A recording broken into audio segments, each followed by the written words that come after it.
Hello, wonderful learners, and welcome back to English with Luna and Leo.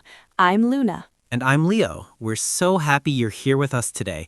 We have a very practical topic. We do. It's about staying safe.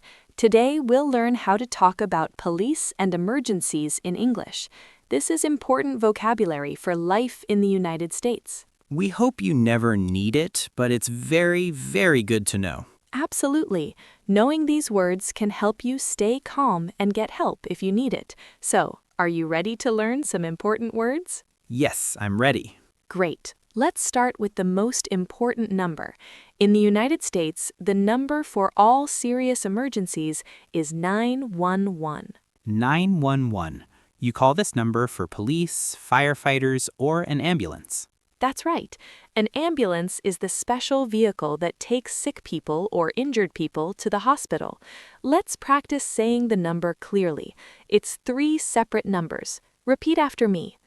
9, 1, 1, 911. Perfect.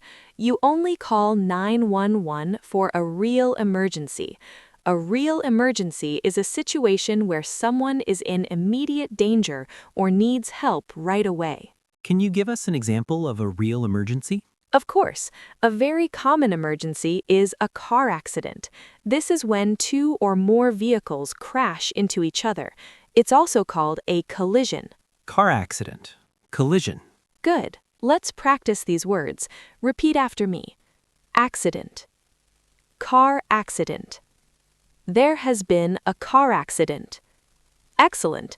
Now, to help us learn, I want to tell you a story. It's about something that happened to my friend David last winter. It's a story about a car accident, but it has a good ending. I'm listening. Okay. David was driving to work. It was a cold morning and the roads were a little icy. Icy means covered in ice, which is very slippery. He was driving carefully, but suddenly the car in front of him braked very hard. To brake means to slow down or stop the car.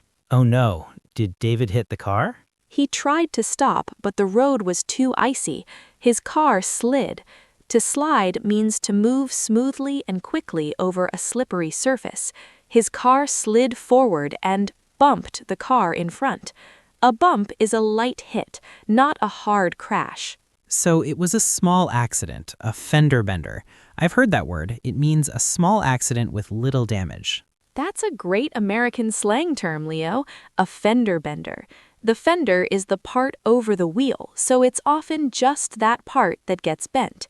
In David's case, it was a small fender bender. Both drivers were okay, not injured. But what do you do next in America? You should pull over to a safe place, right? Exactly. The first thing you do is move the cars out of the traffic lane if you can. You pull over to the side of the road. Let's practice that. Repeat after me. Pull over. We pulled over to the side of the road. Good. David and the other driver pulled over into a parking lot nearby. Now, here's an important American custom. For a small accident with no injuries, you often do not need to call 911. Instead, you exchange information. Exchange information? What does that mean? It means you share your details with the other driver. You get their insurance information.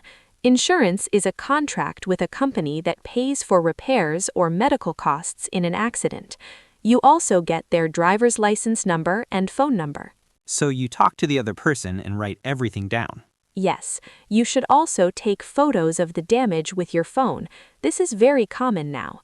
But in David's story, there was a problem. The other driver became very angry. He started yelling. Yelling means shouting in an angry way. That sounds scary. What should you do if the other person is angry or aggressive? A very important rule. If you feel unsafe, you should stay in your locked car and you should call 911. You can ask for the police to come. The police can be a neutral person. Neutral means not on either side. They help keep the situation calm. So David called 911? He did.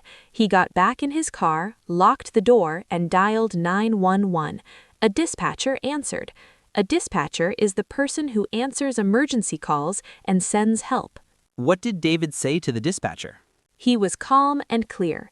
He said, "I've been in a minor car accident." Minor means small, not serious. Then he said the key phrase, "I would like to report the accident, and I need an officer to come." I would like to report the accident. That's a very useful phrase. It is. Let's all practice it. Repeat after me. I would like to report an accident. I need an officer to come. The dispatcher asked, "What is your location?" Your location is where you are. That's the most important information. It is. David looked around. He was near a big red store. He said, "I am on Elm Street in the parking lot of the Target store." He gave a clear landmark. A landmark is an easy-to-see building or sign. What happened next? The dispatcher said, "Please stay in your vehicle. A police officer is on the way." In about 10 minutes, a police car arrived with its lights flashing. The officer talked to both drivers separately. He was very professional. Did the officer give David a ticket? A ticket is an official paper that says you broke a law and you have to pay money. No, because it was an accident on ice, the officer did not give anyone a ticket. Instead, he wrote an official report. This is a paper from the police that describes what happened. It is very useful for the insurance companies. So the police officer helped solve the problem. He did. He was a mediator. A mediator helps two people in a disagreement communicate. The officer helped them exchange information calmly. In the end, David's insurance company paid for the repairs. Everyone was safe. That's a really useful story. It teaches us what to do step by step. It does. Now let's review the key words from our story. We'll say each word and a short sentence. Everyone, please repeat after us. First, the number, 911. The event, car accident or collision, fender bender. The road condition, icy roads. To stop the car, brake. He braked suddenly. To move on ice, slide. The car slid. A like hit, bump. To move to the side, pull over. The paper you need, insurance information. The person who answers, dispatcher. To tell the authorities, report. I report the accident. Where you are, location. An easy-to-see place, landmark. The person who helps, police officer. Their car, police car. The paper they write, official report. Now, let's imagine you need to make that call. Let's practice a simple dialogue. Luna, you be the dispatcher again. Okay, ready? As dispatcher, 911, what is your emergency? As caller, hello, I've been in a car accident. As dispatcher, are you injured? As caller, no, I am not injured, but I would like to report the accident. Can an officer come? As dispatcher, yes. What is your location?